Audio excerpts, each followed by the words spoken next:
For all that, however, is this week's War on News. Brothers and sisters, right after appearing at last weekend's New Zealand First Conference, Stuart Nash decided to appear on the platform with Sean Plunkett to define what a woman was. The platform is the leading reason why uncles wearing MAGA hats don't get invited to Christmas lunch anymore, so why the Nashy thought this was a smart career choice is as bewildering as his answer to what a woman was, which amounted to a pair of breasts and a vagina, but far more crass. The backlash to the Nashy was extreme and immediate. He resigned from his job selling gold visas to rich foreigners, and he had to stand down from the Taxpayers Union for being too sexist, which is a bit like being forced to leave Hobson's pledge for being too racist. The Nashy got the bashy for the platform gender fashy. No more grifting for New Zealand First Cashy. Bye-bye, Nashy.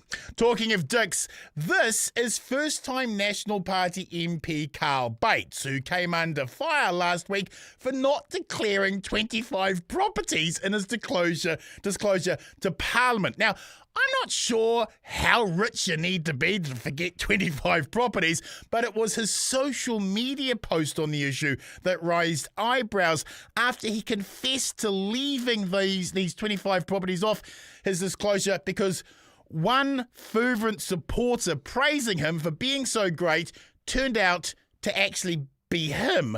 Not only does Carl forget he owned 25 properties, he also forgot who he was and posted praise about himself without realising he was still logged into Facebook and everyone else could see it was him who had posted the self-loving praise. This is a bloke who didn't forget to vote for taxpayer-funded loopholes for wealthy landlords that directly benefited him. He just forgot the 25 properties and his praise of how great he is for owning those 25 properties. This is a government for the landlords, by the landlords, and in the interest of the landlords. And finally, in this week's War on News, research out yesterday shows that Australia's future warming from climate change will be so intense that heat-related deaths will increase by 444% in Sydney, 423% in Darwin, 335% in Townsville, 312% in Perth, and 259% in Melbourne. 20 million Australians will be impacted by rising seas, and costs per year from extreme climate change could rise to 40 billion annually by 2050.